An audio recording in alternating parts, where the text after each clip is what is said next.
A millennial opens their phone and starts scrolling. Everything is smooth, fast, personalized.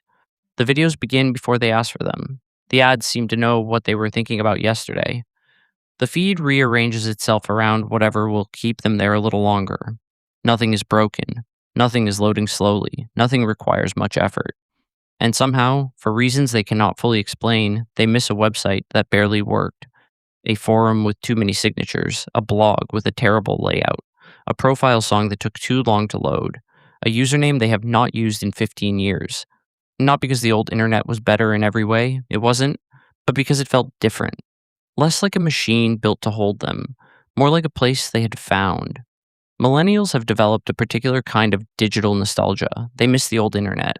Not just AIM away messages, MySpace layouts, Tumblr dashboards, early YouTube videos, flash games, fan forums, or strange little websites made by people with no clear plan. They miss a version of online life that felt more human scaled, less centralized, less optimized, less permanent, less professionalized, less fused with work, identity, politics, and performance. From the outside, the explanation feels simple. Millennials are just nostalgic. They miss being young. They miss the screen names, the early memes, and the feeling of discovering things for the first time. And there is some truth to that. A lot of nostalgia is really about the version of yourself that got to experience the thing.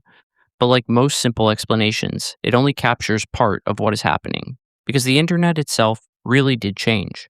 It became faster, smoother, more centralized, more commercial, more algorithmic, more tied to real identity, and much harder to fully leave. So when millennials miss the old internet, they are not only missing youth, they are missing a different structure of digital life, a time when the internet felt less like the atmosphere and more like a place you could visit. Force 1. The internet used to feel like a place. The old internet felt spatial. You went to websites, you checked forums, you visited blogs, fan pages, message boards, homepages, and weird little communities that seemed to exist because one person cared enough to make them. One corner of the internet did not feel exactly like another. A music forum had its own tone, a fan site had its own rituals, a blog had its own personality, a message board had its own inside jokes, its own regulars, its own rules. Nobody had written down, but everyone somehow understood. The internet felt less like one connected machine and more like a map of strange rooms. Some were useful, some were embarrassing, some were chaotic, but they were distinct. You could feel the difference between places. Now, much of online life happens inside a handful of enormous platforms. The format changes a little, but the logic often feels the same. Scroll, react, refresh, watch, comment, move on. The feed decides what arrives next. You are not exactly going somewhere. Something is being brought to you. The old internet felt like a map. The new internet feels like a feed. And for millennials, that difference matters because a place can feel weird, local, unfinished, and alive. A feed feels endless. Force 2. Identity was less permanent. Millennials also remember an internet where identity felt more flexible. Not always safe, not always innocent, but less permanently attached to the official self. There were screen names, usernames, avatars, profile photos that were not actually your face, away messages, half serious bios, a version of yourself that existed online, but did not always have to be connected to your employer, your family, your resume, your LinkedIn, or the person you were supposed to become. That separation created room to experiment. You could be strange, dramatic, experimental, and not yet expected to turn that version of yourself into a brand. The old internet was not consequence free. It had cruelty, embarrassment, drama, harassment, and plenty of things people would rather forget. But it often felt less fused to the permanent record. Now, online identity is much harder to separate from real identity. A joke can become searchable. A post can become a record.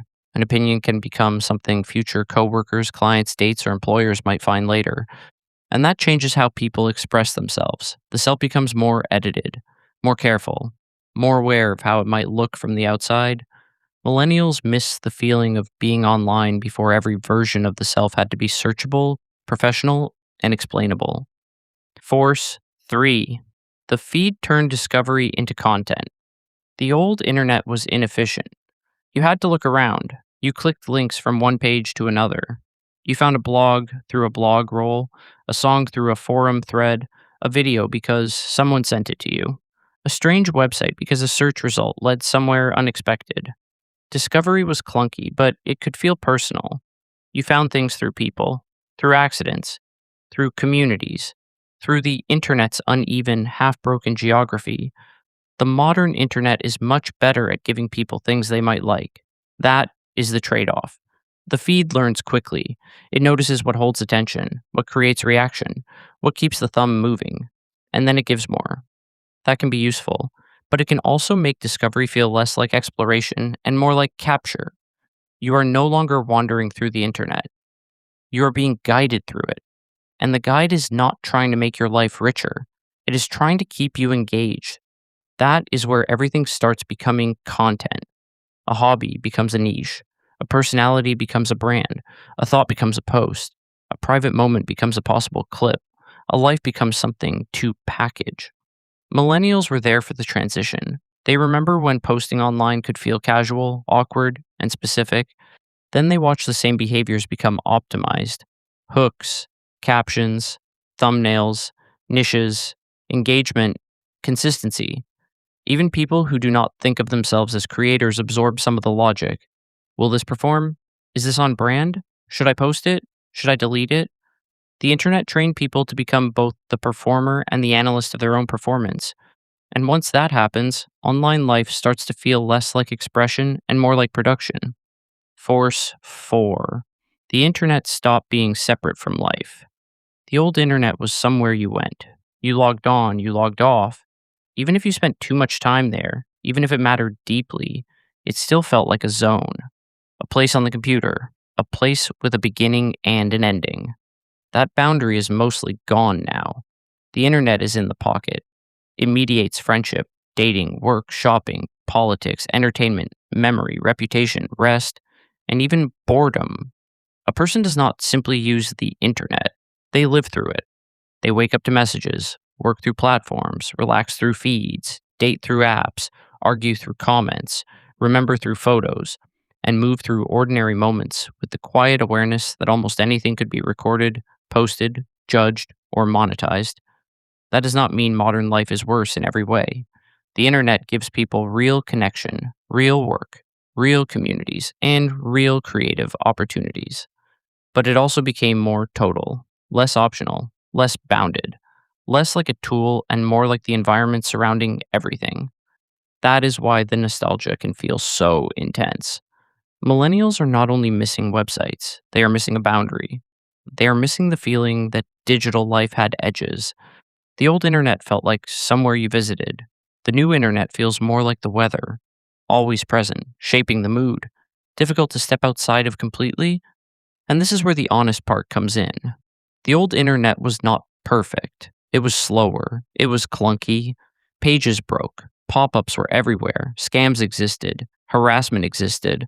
Comment sections could be awful. Some spaces were toxic or exclusionary. So the point is not that the old internet was innocent. It was not.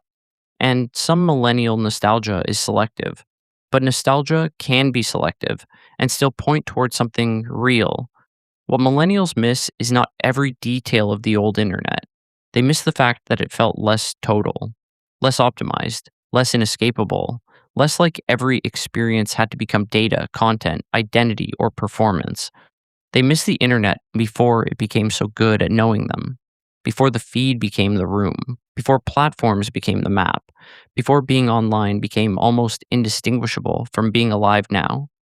The internet became bigger, faster, smarter, and more powerful. But in some ways, it started to feel smaller because more of it happened in the same places, under the same incentives, inside the same feeds. The old internet felt unfinished, awkward, personal, strange, human, a place where people were still figuring out what online life was supposed to be. The modern internet often feels more finished, more polished, more managed, more optimized around goals the user did not choose. And that difference matters, because unfinished spaces leave room for people to shape them. Overmanaged spaces make people feel shaped by them. So when millennials say they miss the old internet, they are not necessarily asking to go back. They know that version cannot fully return, but the longing still reveals something, a desire for digital spaces that feel human sized, for discovery that is not only algorithmic, for expression that is not immediately converted into branding, for some boundary between private life and public performance. Millennials do not miss the old internet because it was perfect. They miss it because it felt like a place still being made by the people inside it. Now, so much of the internet feels like a place being managed around them. And somewhere, a millennial keeps scrolling through a feed that knows exactly how to keep going. Everything works, everything loads, everything is personalized, but part of them still remembers when the internet felt less smooth and somehow more alive. When a page could be ugly and still feel personal. When a username could hold a whole private world. When online life felt like somewhere you went, not something you could never fully leave. And maybe what they miss is not just the old internet. Maybe they miss the feeling of digital life before it became total. Before every corner was optimized. Before every expression became content. Before the feed took over.